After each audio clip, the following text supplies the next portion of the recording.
Welcome to Relation Tales. Please like this video and subscribe Relation Tales. We're grateful for each and every one of you. Let us know where in the world you're tuning in from.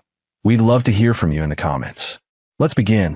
People think betrayal starts with a message, a phone call, or a suspicious smile. They're wrong.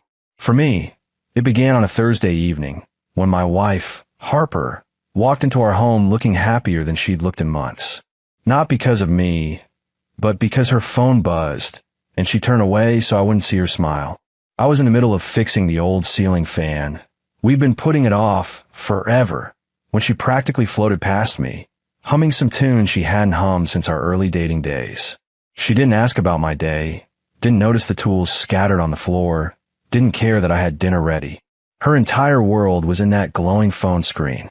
She didn't see the tightening in my chest, the way my hands froze on the screwdriver, or how quietly I exhaled so she wouldn't hear the disappointment in it. I'd felt her slipping from me for months.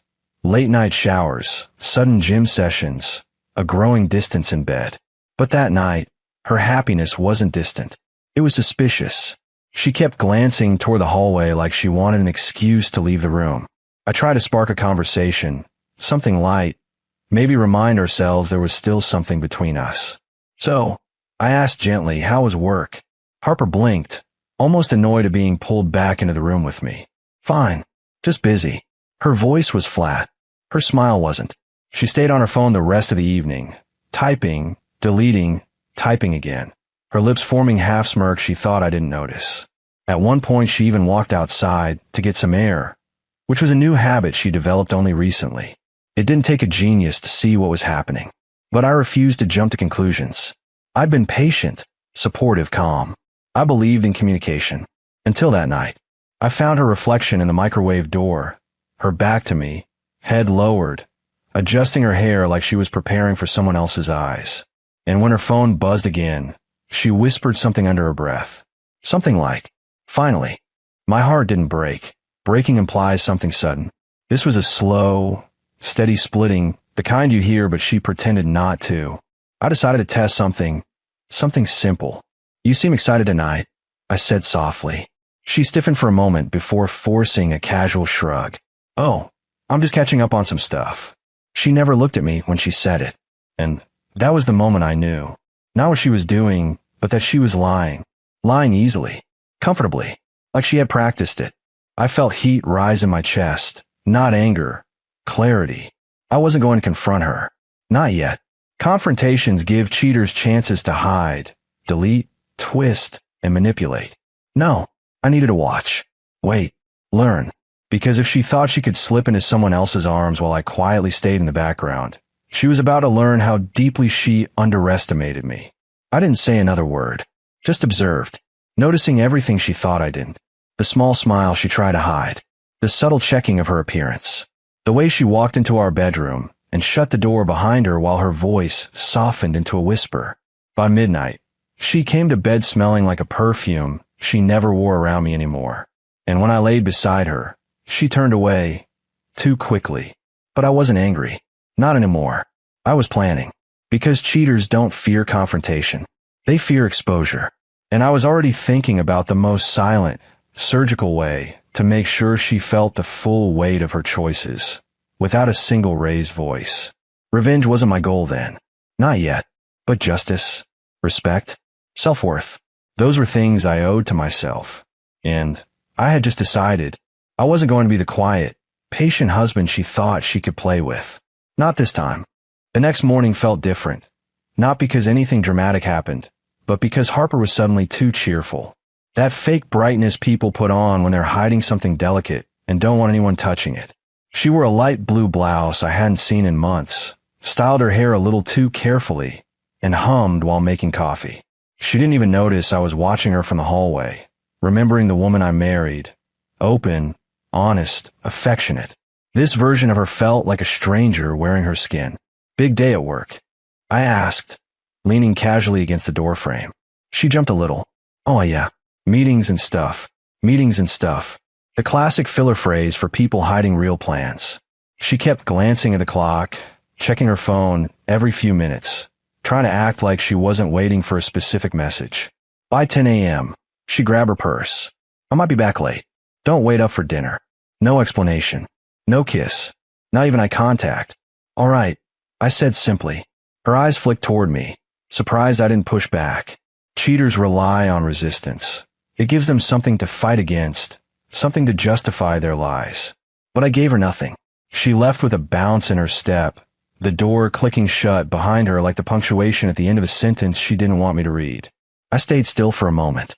My hands tightened at my sides, not from anger, but from a growing strength. I felt something shift inside me, a quiet resolve forming like steel under pressure. Whatever she was planning, I wasn't going to be her fool. Around noon, I got a call from my sister, Caroline, asking if I wanted to grab lunch. She knew something was off in my marriage. I had hinted, never fully confessed, but enough for her to sense trouble. She always had that sixth sense. "You okay?" she asked as soon as I sat down at the restaurant. I forced a smile. "I'm managing." "That means you're not okay," she said, raising an eyebrow. I chuckled lightly and shrugged. "Just changes. You know how people drift." She watched me carefully, sensing more. "Well, whatever it is," she said firmly, "don't lose yourself trying to keep someone else." Her words lingered long after lunch ended. When I got home, Harper still wasn't back. Her car was gone, her perfume faint in the air like a trail of dishonesty she didn't bother hiding. I went upstairs and cleaned up, shaved, styled my hair, put on a button-up shirt she always overlooked lately. But I wasn't doing it for her. It was the moment I accepted the truth. If she had turned her heart elsewhere, I wouldn't chase her. I would rise from it. I didn't spy on her or follow her. I didn't check her locations or obsessively track her movements. That's what she expected, a desperate husband begging for breadcrumbs. Instead, I chose something she wouldn't see coming. Strength, distance, independence. Around 6 p.m., she returned home smelling faintly like cologne that wasn't mine. Her makeup was smudged just slightly at the edges, and she had a faint smile she kept trying to hide. "Long day?" I asked gently. She froze for half a second, then forced a laugh. "Yeah, exhausting. Just work stuff." "Work stuff." Again.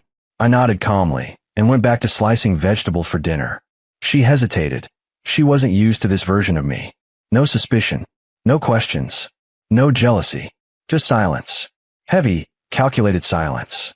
She sat at the table, picking at her nails, waiting for me to break. When I didn't, she cleared her throat. "Everything okay?" "Perfect," I said simply. Her eyebrows pinched as if my calmness irritated her. Cheaters don't like stillness. It forces their guilt to echo. Dinner was quiet, uncomfortably quiet. She kept trying to start conversations that didn't matter, but I responded politely, minimally, without feeding her need for control. Eventually, she went to shower, leaving her phone face down on the couch. She never used to do that. She used to trust me fully. Now she guarded that device like a vault. She didn't notice that I didn't touch it. She didn't realize that my revenge wasn't going to be some frantic, impulsive reaction. It was going to be patient, calculated, devastating in its simplicity. Later that night, when she crawled into bed, she whispered, "Good night," without turning my way. I stared at the ceiling, realizing just how far apart we drifted while still lying inches apart. But instead of pain, I felt a different emotion, a quiet, simmering power. She thought she had the upper hand. She thought my silence meant weakness. She had no idea it meant preparation. Just as I closed my eyes, her phone buzzed on the nightstand on her side. She grabbed it quickly, face illuminated by the glow. I didn't need to see the message. Her tiny smile said enough. The next day would set everything into motion, not because of what she would do, but because of what I would, and she would never see it coming. I didn't confront Harper the next morning, not because I was scared, but because confrontation gives cheaters exactly what they want: a scene, a fight, a reason to spin the truth into something convenient. I wasn't giving her that. Instead, I woke up early, showered, dressed in clean clothes, and made breakfast. Not for her, just for myself. I sat at the table sipping coffee while she rushed around getting ready, acting way too polished for a regular workday. She kept glancing at me like I was supposed to ask where she was going, who she'd see, or when she'd be home. But I didn't. Heading out early, I asked casually, not looking up from my mug. She stuttered for a second. "Oh yeah, I have errands." "Good," I said simply. She blinked, thrown off. Good. Yeah, I said. Everyone needs a little space sometimes. Those 8 words rattled her more than any confrontation could have. She stood silently in the doorway for a moment like she expected something else. An argument, a suspicion, a plea. But when I gave her none of it, she finally left. The door clicked behind her, quiet yet heavy. The moment she was gone, I exhaled, but it wasn't pain, it was release. The version of me who waited for her affection, begged for clarity, or tried to fix things that weren't mine to fix, was gone. I grabbed my phone and made a call. A quiet but firm voice answered. Caleb, didn't expect to hear from you. It's been a while, Maya, I said. Maya, once a mutual friend, later painted by Harper as clingy, jealous, and pathetic when they drifted apart. Harper hated how close Maya used to be to me, even though we were nothing more than friends. Her insecurity turned into cruelty, and she spent years mocking Maya behind her back. But Maya never stopped being kind to me. She just kept her distance out of respect. I was wondering, I continued, if you were free today. There was a long, stunned silence on the line. For what exactly? She asked slowly. I smiled faintly. A day out. Beach, maybe. I need clarity. Maya exhaled sharply. Wow. Okay. I mean, yeah, I'm free. Are you okay? Ask me again tomorrow, I said. We agreed to meet around noon. By that time, Harper had sent me 3 texts. Heading to lunch with coworkers. Don't forget we need groceries. Be home late tonight. Don't wait up. All eyes. All predictable. I didn't respond. When I reached the beach parking lot, the sun was warm, the air crisp, and Maya was standing beside her car wearing a light sweater and denim shorts. She looked surprised to see me actually there, like she half expected me to cancel. You look better than the last time I saw you, she said softly. Trying, I replied. We walked down to the shore, shoes in our hands, sand warm beneath our feet. Maya wasn't loud or dramatic. She didn't pry. She just walked beside me, giving me space to talk when I was ready. Eventually, I said, things at home have changed. She didn't need details. She just nodded. I figured. You sound tired. It feels like she's somewhere else, even when she's right next to me. Maya's eyes softened. Caleb, you deserve honesty. At the very least. I breathed deeply, watching the waves crash. Being beside someone who didn't lie, didn't fake, didn't manipulate. It reminded me what real connection felt like. After a while, Maya playfully splashed water at me, trying to break the heaviness of the moment. I laughed, really laughed, for the first time in months. She grinned. There it is. I missed that. We spent hours walking the shoreline, talking about old memories, complaining about life, sharing stupid inside jokes Harper used to hate. Not once did Maya overstep or flirt inappropriately. She just existed beside me, steady, genuine, warm. Later, when we sat on a patch of soft sand, watching the sky turn gold, she asked quietly, So what happens now? I looked at the ocean, then at my phone. I'm done chasing someone who doesn't want to be caught. Maya nodded slowly. If you need support, I'm here. Not as anything romantic, just as someone who cares. Her honesty calmed something inside me. Then, almost without thinking, I lifted my phone. Mind a picture? I asked. She blinked. With me. Yeah, just a memory of a good day. She hesitated for a beat, then smiled and leaned slightly toward me. Not touching, not close enough to imply anything, just enough to show genuine companionship. The sunset behind us painted everything warm and peaceful. I snapped a photo, but what I did next wasn't about pettiness or jealousy. It was about reclaiming my dignity. I typed one line, hope your errands are going well, then attached the picture, then sent it. For the first time in months, I felt something lift from my shoulders. Because this wasn't revenge in the explosive, dramatic sense. This was the kind of revenge built from self-respect, quiet, powerful, and impossible to ignore. And I knew, when Harper saw that photo, there would be a shift. Not because I wanted her back, but because she'd realize, too late, that the man she took for granted wasn't waiting in the background anymore. The message delivered itself at 7:42 p.m., almost the exact time Harper usually texted me to reheat dinner or don't forget to lock the door. But this time, she didn't text at all. She called. The phone buzzed across the sand like it was shaking with her panic. Maya glanced at me. I didn't move to answer. The buzzing stopped. Started again. And again. Finally, on the fourth call, I picked up. Her voice immediately came through, tight and breathless. Caleb, where are you? I kept my tone calm, steady, controlled. Out. With who? A friend, I said simply. There was a sharp inhale on her end. A friend? Since when do you have friends you spend all day with? I almost laughed. It was ironic how she suddenly cared. You seem upset, I said gently. Everything okay? She didn't speak for a moment. Then her voice cracked. Not with sadness, but with disbelief. You sent me a picture with her. Caleb, you know how I feel about her. Yeah, I said, watching the ocean slowly darken. You used to call her jealous. And pathetic. I didn't mean it like that, she rushed. You're twisting the old stuff I said when I was emotional. Why would you spend time with her? Why today of all days? Why does it matter? I asked quietly. Her silence was thick enough to feel. Because she knew. She knew exactly what she had done, and why my distance scared her now. Caleb, are you angry with me? She asked finally. No, and I meant it. I was beyond anger now. She exhaled shakily, relieved, too relieved. Good, because I didn't do anything wrong. I just met an old friend for coffee. It wasn't a big deal. Nothing happened. I didn't say a word. She added quickly, we just talked. That's all. Harper, I said softly. You don't owe me explanations. That shook her more than any accusation. What do you mean? Of course I do. You're my husband. Am I? I asked. The line went silent. I didn't ask where she was. I didn't ask who she was with.